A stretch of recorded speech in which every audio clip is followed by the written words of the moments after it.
Alright, so very big news yesterday because the second trailer for Fire Emblem 3 Hopes has graced the internet. Woohoo! Are you all seeing this? How did I not expect this when the Mercedes screenshot was leaked? Healing and I didn't even notice. so Happy it's scaring me. So this trailer is not operating under the same guidelines as the first trailer, which was basically generate hype and interest for the new game by showing characters, but remember, we hate everyone, so tell them nothing about the game. And instead worked off a new guideline, which was keep throwing things at them. Why are you stopping? Interfaces, in-game activities, weapons, combat arts menus. Screw it. Put flame in a cutscene. They want information. Give the people what they want. Which, beyond the aggression, is very bueno. I'm a big fan. Stop shouting at me. As you would expect, the second trailer is basically a goldmine for people making analysis videos due to the sheer amount of content the community has to work with. But these analyses are honestly too accurate in my opinion. Like, yes, I agree that Mr. Blue Hair Man is probably Caspar's father or brother fighting Mr. Pink Hair Man, who has absolutely no links to any unit in the entire Fire Emblem Three Houses cast of characters.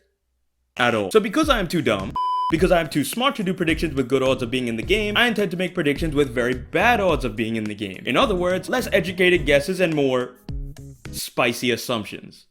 Yeah, we'll go with that. New protagonist boy opens up the trailer with heavy breathing and a very noticeable spike coming out of his armor, which is actually not a part of the armor, but is actually a horn that comes out of his shoulder. New protagonist is part narwhal. The way protagonist boy falls and rolls away makes it look like Byleth just knocked him down, but that is not the case. He noticed a fire behind Byleth and is now employing the stop, drop, and roll technique. This game will open up with Gerald being killed in said fire. I know there's at least one person out there who wants to be stepped on by female Byleth, so I just wanted to take a moment to congratulate them on getting as close as you ever will to achieving that dream. I'm very happy for you. Also, not much of a prediction, but if I don't see a single person make this character's name Sheez Nuts, I will be forever disappointed in us as a collective group of people and the lack of culture we possess. Edelgard is swinging around a new axe that seems to have fire on it at all times, which technically makes her axe a stick with fire, and when you swing around sticks with fire on them, that is called fire dancing. And where is fire dancing most popular? That's right, Hawaii, which is where she got the weapon from. This one is easy because I already guessed it in my last prediction. Hubert is currently in the process of absorbing 30 bands into his subconscious. Dimitri throws his weapon at these enemies and it teleports back into his hand immediately afterwards. He is a Jedi in this game and has mastered the Force. When Dedue is shown, the earring on his left ear is prominently visible, but is clearly nowhere to be seen on him in his time skip version, even though he had it in his Academy version. The earring is capable of granting a single wish, and when that wish is granted, the earring disappears. Dedue's wish in Three Houses was to save Dimitri. His wish in this game will be to become a literal shield for him, so Dedue turns into a robot halfway through the game. Also, shout out to Dedue's barber in this game. I like your cut, G. Claude's quote about sleeping under the same roof as a random person you just met in the wilderness tells us that he was never taught the stranger danger rule as a child. He will be kidnapped and sold for money. Hilda is wearing the same color of red as the Imperial soldiers she is fighting. In this game, Hilda is one of the Black Eagles, and the only reason she's fighting people who are on her side is because they are rehearsing for a play where Hilda plays the part of an unstoppable knight. This game will lead you to believe that these are magic circles coming out of nowhere, but they are in fact light up hopscotch tiles that glow when you step on them. Ultimate hopscotch will be an activity in the hub world. This knight showed up in the last trailer and I assumed they were the Death Knight, but before I thought they were a man, but now they look like a woman. So the Death Knight's gender can be picked. That sprite on the map looks like Petra to me, but we never see her in full-size form. Petra will be shrunk down to the size of a small dresser. And just to cover all bases, the sprite is in fact Anna, then what this actually means is that Anna puts a tracker on all of the items that she sells, so she could track you down and sell you a replacement item the moment it breaks. Anna will be selling items in the middle of combat as a result. LeBron is Edelgard's new axe's name, which is a name that it gave to itself because the axe is alive. The white cat at the base camp looks unassuming except for the way it's hunched over like the monsters normally are. The cats are actually beasts, so you must kill all cats upon seeing them before they turn into monsters and destroy the base camp. When Sheez and Edelgard are training, the scene cuts before Edelgard finishes her swing, which was definitely gonna hit because Sheez just landed on his feet and had no time to guard himself. Someone should get him an ambulance for the axe he's about to have rammed through his chest. At no point in this trailer do you see anything other than Empire flags, and there are a lot of Empire flags, even when it shows Dimitri and Claude at base camp. So regardless of whatever house you pick, the hub world is always in Empire territory.